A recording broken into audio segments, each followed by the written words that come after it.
25 years ago, I was working 3 jobs. I was selling running shoes on Queen Street.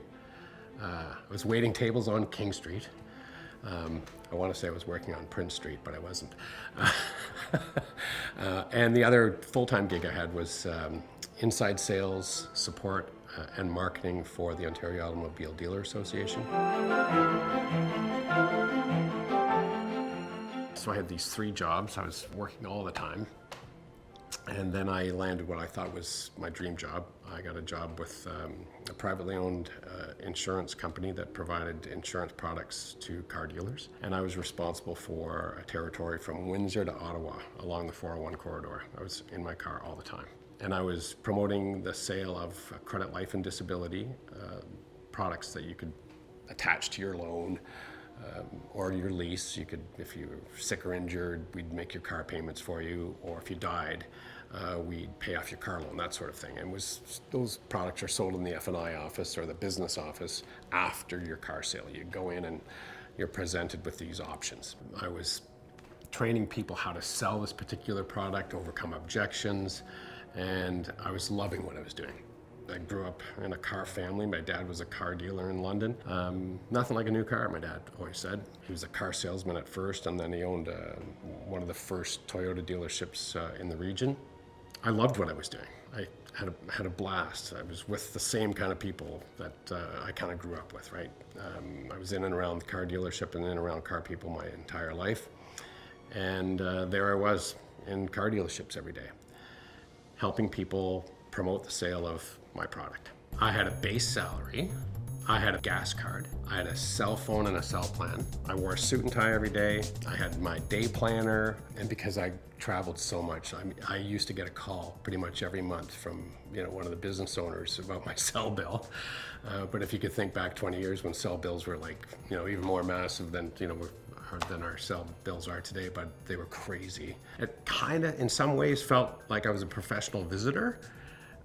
But I was effective at what I did. I went in and I of course warmed everyone up, and then I would train, give some training or impart some training or some value, and I would move on, and I think that people sold our program because of our relationship. So it was a great time and a great job in the beginning.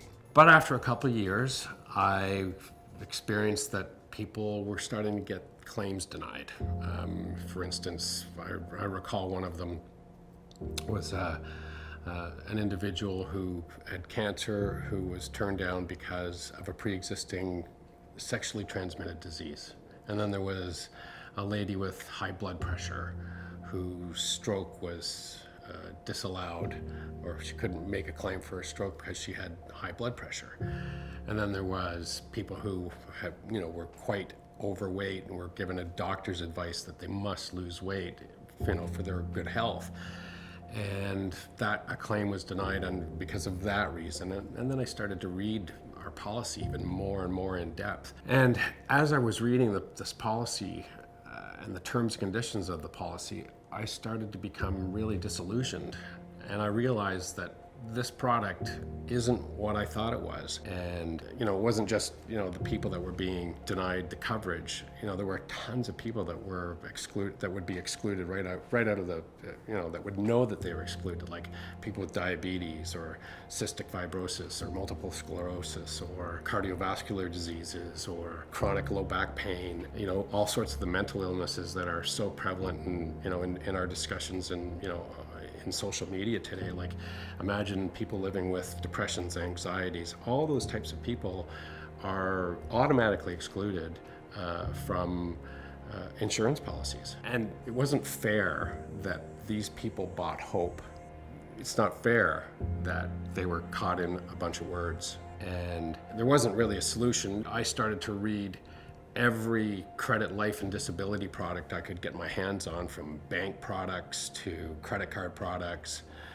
And I saw these words repeat itself that were embedded in the policy I was selling. And I realized that, our program was probably the best of the worst, but that wasn't, getting my feet on the floor and excited for, my day at all. And I just became more and more disillusioned as more and more of these claims were not approved. Don't get me wrong, we paid claims, and a lot of them, but there were way too many that weren't approved. And it seemed like this was more about profit than it was about people. And there was this pivotal moment in time, I was given a company car, and I had to drive what they gave me. And typically they were, retired daily rentals, 4-door sedans, and I was a, young guy, and I wanted to drive what I wanted to drive. And I bought my first European, black, 2-door, stick shift turbo. It was a Saab. One of my favorite cars of all time. It was a Saab 900 SE turbo. It was beautiful. And I sat there in the F&I office, and the business manager looked at me and he says, "I guess you don't want to insure your loan, eh?" And I didn't miss a beat. I said, "Of course I do." But in that moment, I knew that he knew that I wasn't fooling him. And I think that was the beginning of the end. And eventually, without a guarantee of paycheck, I quit. But that didn't really solve anything, and that really didn't do anything for people who needed debt protection. These people that were making claims were hurting. Not only were they sick or injured or have lost a job or unable to make their commitment, they were now sick and they didn't have the means to make their ends meet. And that adds stress to someone's life who's already stressed out. I ended up doing something else for a while, but in the back of my mind, I always had this, thing rolling around that, that isn't cool. Like that's not cool. And people who bought hope got crushed. And that's shitty. And that's not right. And one day I'm having dinner with my, with one of my best friends. And he started out as a client, Michael Croxon. He's a car dealer and a successful car dealer in the GTA area. And he was telling me a story of an individual who came to him and needed to return a car. And it wasn't that it was happening once. He said, it's happening more and more. And this is 20 years ago. There was one particular dinner where I had explained to Vince an occurrence that had happened in my automotive world, in the recent past at the time. And it involved a client of mine who had a lease on a Chevrolet Tracker.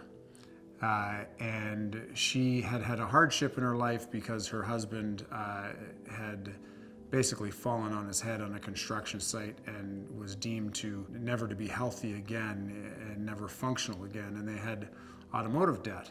And some of that automotive debt surrounded her lease on the Chevrolet Tracker.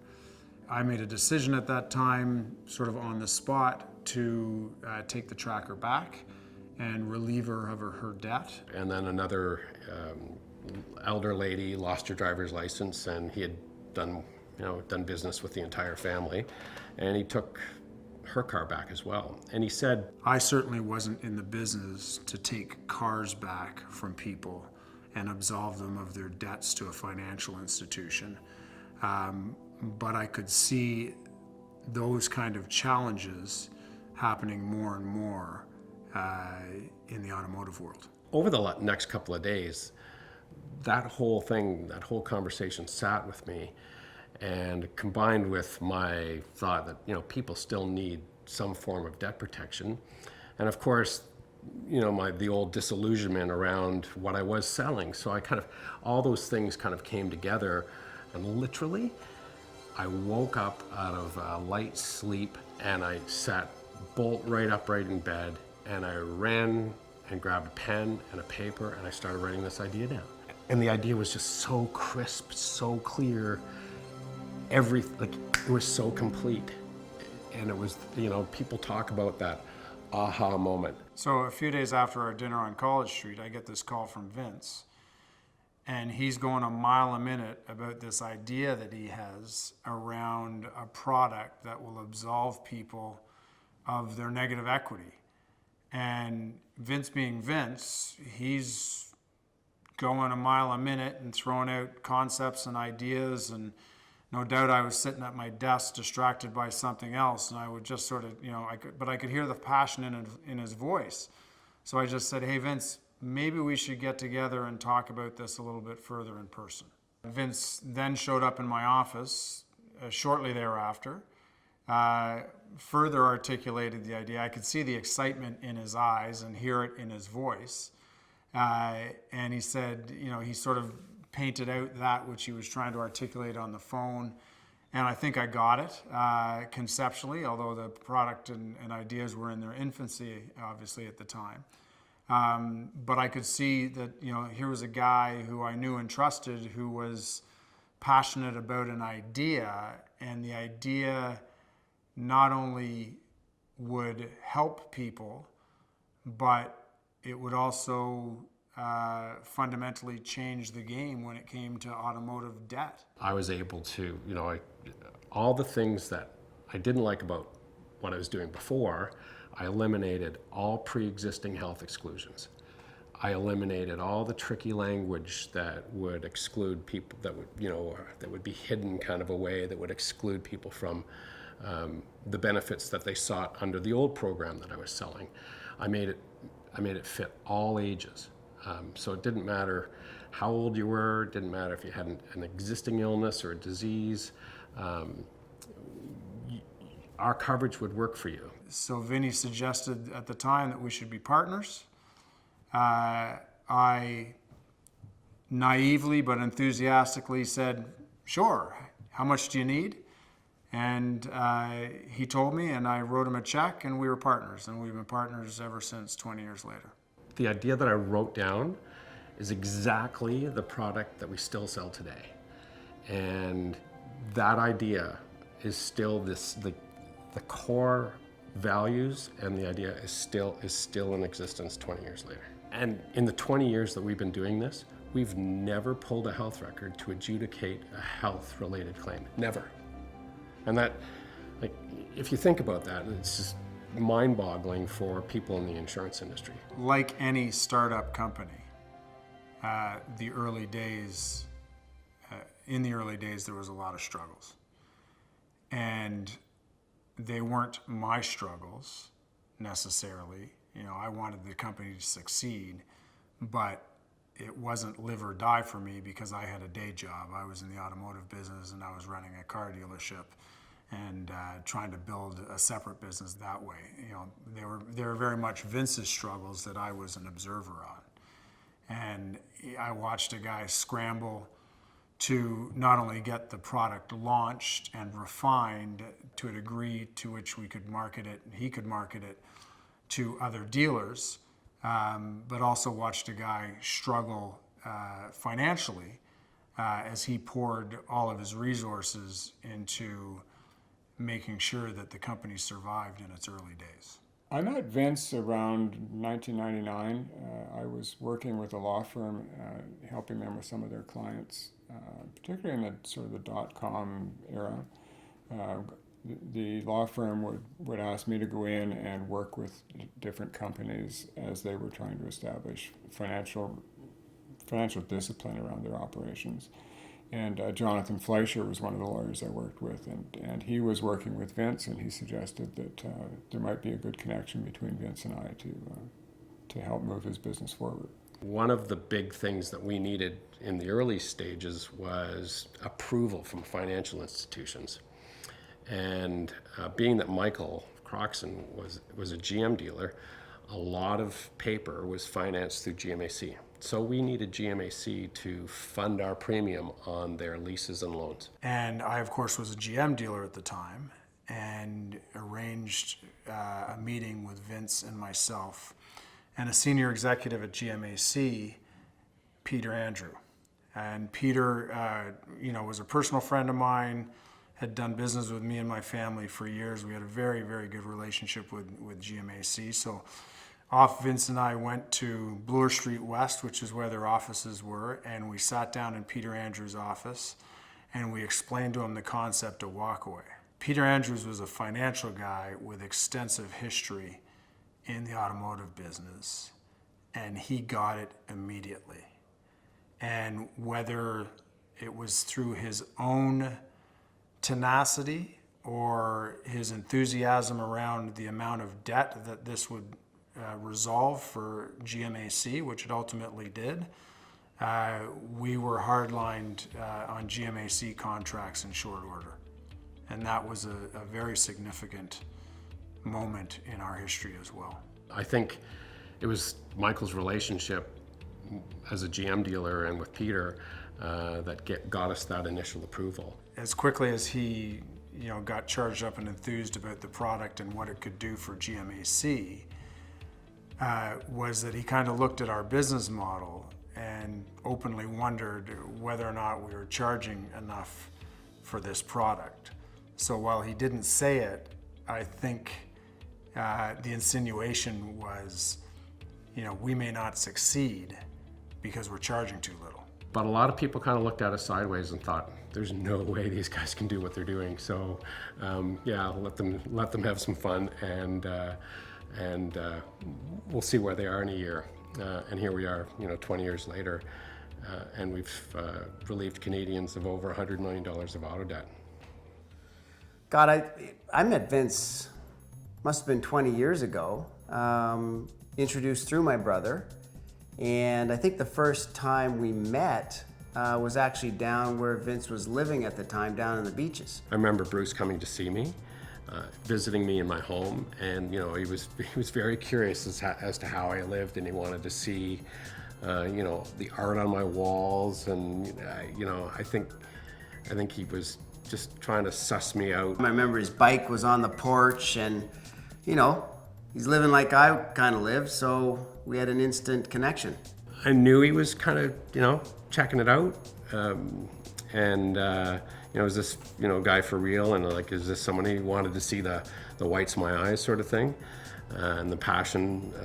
So he met me in my home, and I thought that was a really interesting way in which to gauge an investment opportunity. When I first met Vince, I was pretty early in my investing career. It was probably one of the first times I'd ever looked to invest in something, outside of what I was working on myself, right? So, the things that I naturally was on the lookout for was, the strength of the idea, whether the idea made sense, whether I thought Vince on meeting had the chops to pull the idea off.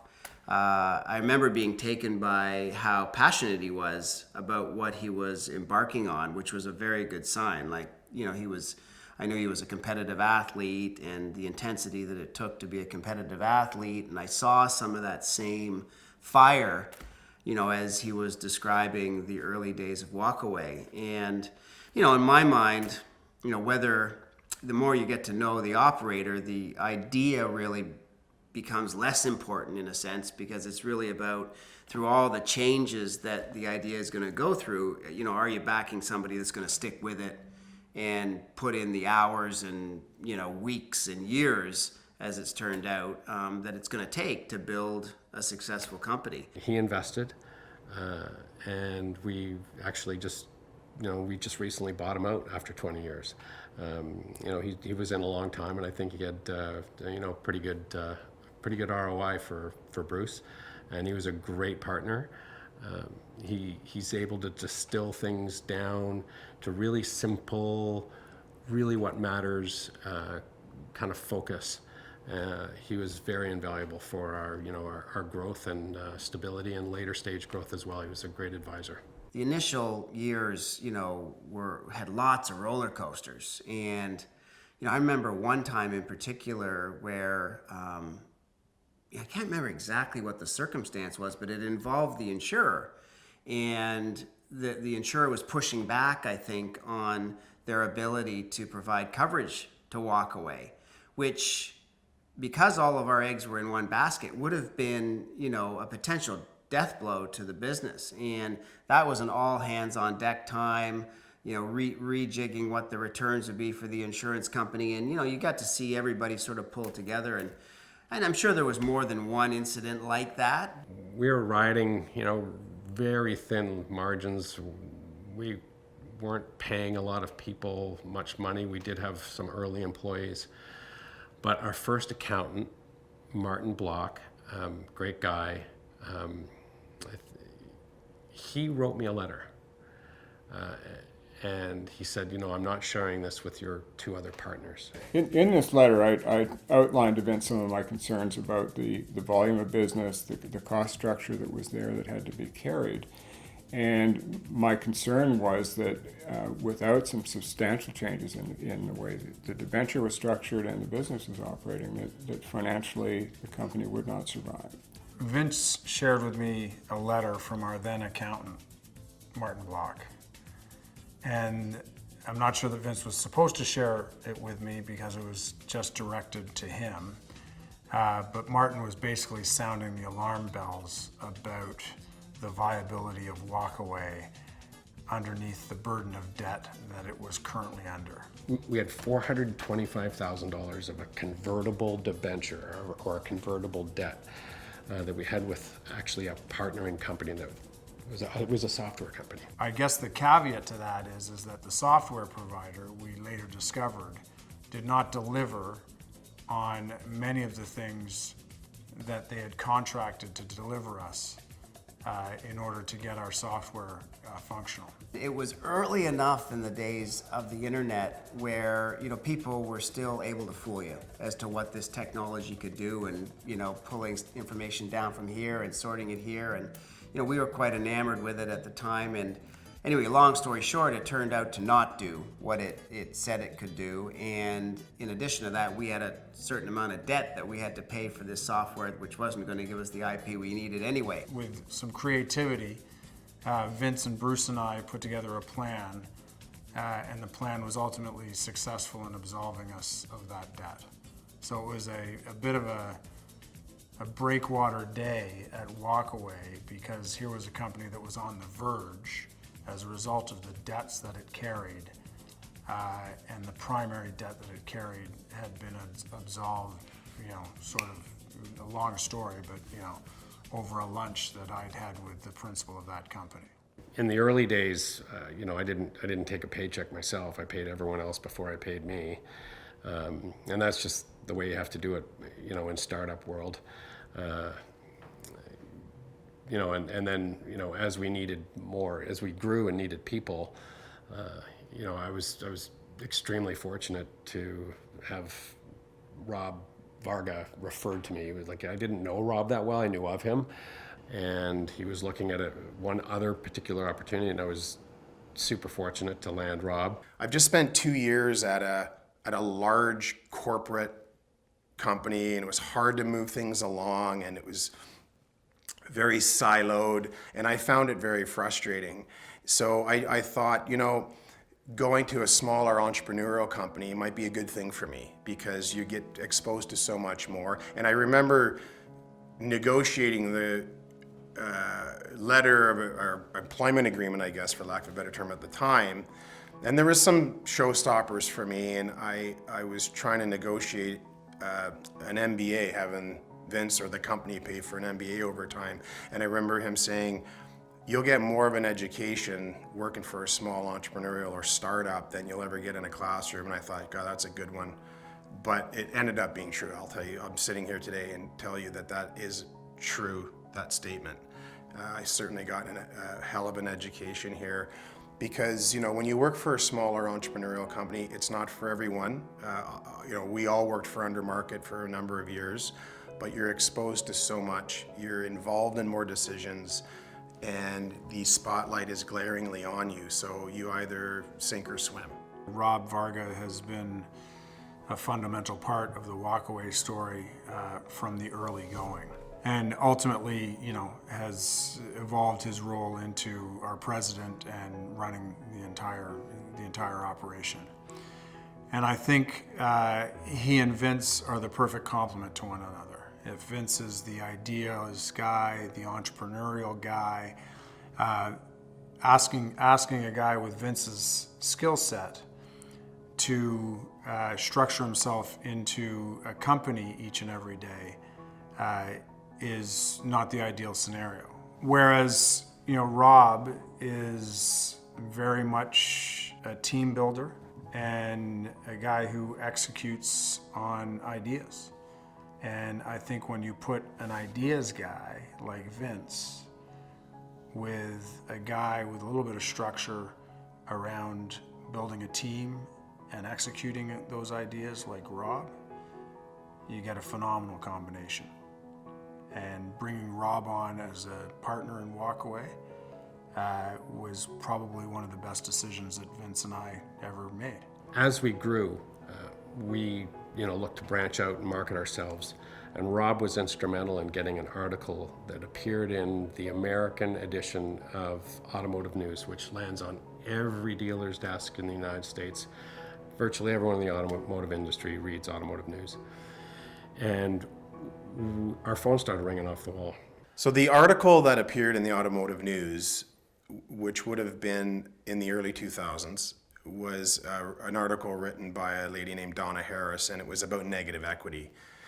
And I read the article and I went, oh my God, like, we cover this. We have a solution, an answer, a remedy for this. So I immediately emailed her and just said, hey, look, we've been doing this product and offering this product in Canada called WalkAway for a number of years. This is what it does. I explained what it does. And she responded to me right away. In fact, we ended up being on the phone that day, and she was extremely interested in what we were doing. And I remember her saying to me, I get so many of these emails every single month, and I never do this. But this was so intriguing that I felt compelled to call you. We had a great conversation, more or less ended up doing an interview on the phone with her. And that article opened up a floodgate of inquiries. We had inquiries from all over the world. It was so overwhelming. I remember reaching out to Vince and saying, oh my God, we have to do something with all these. Like, we can't do nothing. And we met for lunch and we decided. We set up a day up at the airport in a hotel room, in an office suite. And we interviewed potential licensees for WalkAway in the United States. I remember at the time I had been playing baseball and I got a baseball in the nose. So I had a broken nose and I literally had 2 black eyes and tape across my nose. So I'm sure, maybe that helped get the deal done. Maybe I was really intimidating looking, but anyways. And a company out of Dallas, Texas we awarded them the license for exclusive license to the US. And a fellow by the name of John Papanastis, who runs that company today, he and his team were the people on the ground who secured the Hyundai Assurance opportunity. I think if there's a tipping point in the history of every successful company, one of the tipping points for WalkAway was the Hyundai Assurance deal. I mean, it was so exciting. It was the fall of 2008. And if you think back to that time, it was pretty scary. It was unprecedented, certainly in my lifetime. It was a scary time for everybody, in particular for the car business. And car companies were coming to the conclusion that it doesn't matter how much money we put on the hood, people aren't buying cars right now. And somebody on the Hyundai executive team recalled some kind of either conversation, presentation, with someone from EFG where they were presented with WalkAway. They brought the WalkAway website up right in the boardroom and started looking at it together as an executive team and went, geez, maybe we should do something like that. And I remember at the time, EFG was also talking to a few other car makers, but I'll tell you, Hyundai moved very aggressively, and that deal was put in place in less than 30 days with our help and everybody kind of working through the holidays. And I remember before it was kind of officially announced, maybe even before the ink dried on the contract, the commercials were cut with Jeff Bridges doing the voiceover. In times like these, buying a new car is a big commitment for most people. So what about the company selling it to you? How committed are they? Introducing the Hyundai Assurance. Now finance or lease any new Hyundai, and if you lose your income in the next year, return it to us with no impact on your credit. A car company that stands behind its customers. Maybe commitment isn't so scary after all. Visit HyundaiUSA.com for details. When your product is part of a program that is being advertised during the Super Bowl, it gives you a bit of a warm and fuzzy feeling because you know what the value of those ads are.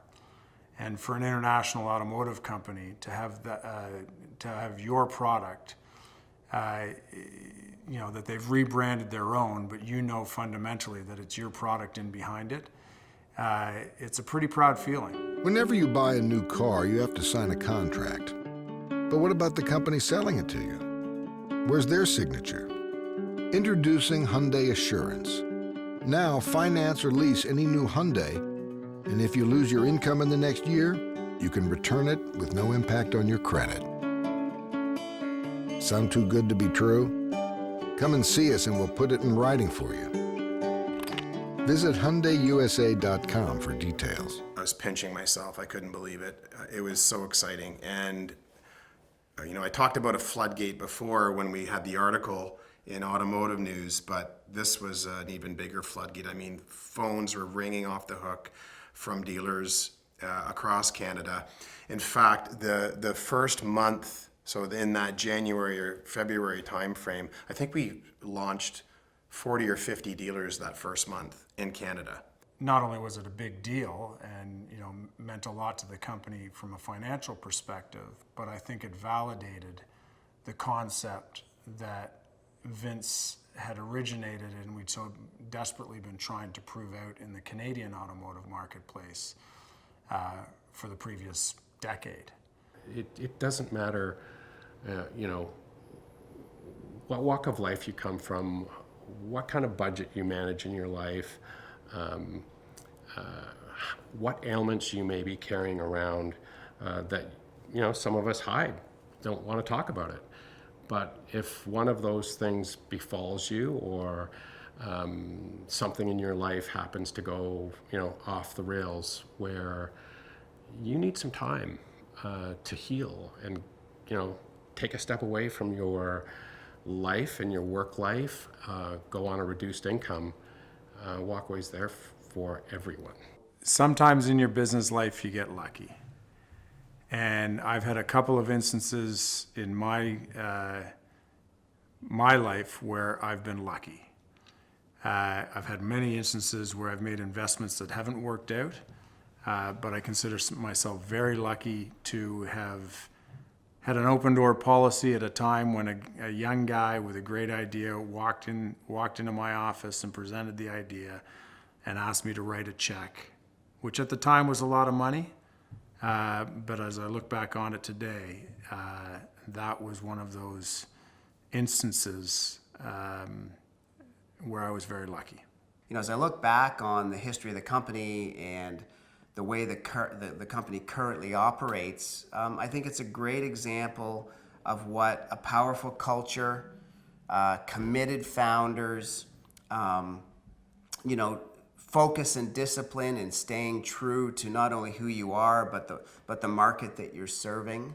That's what happens when those things come together. And I think WalkAway is a great example of a very rare breed of company, a successful startup that matured into a company that to this day, 20 years later, continues to talk about and execute growth and continues to conquer new markets and continues to innovate and reinvent themselves on an ongoing basis. And I didn't know it at the time, 20 years ago, but 20 years on, I can confidently speak to how rare those companies really are.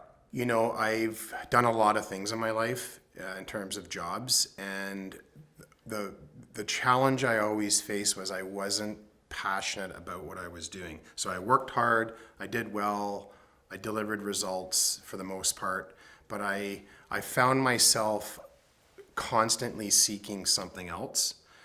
And it's not a great feeling. Like you're not happy, right? So when I got to WalkAway, I really truly believed in, and I still do, of what we're doing. I believe in the product.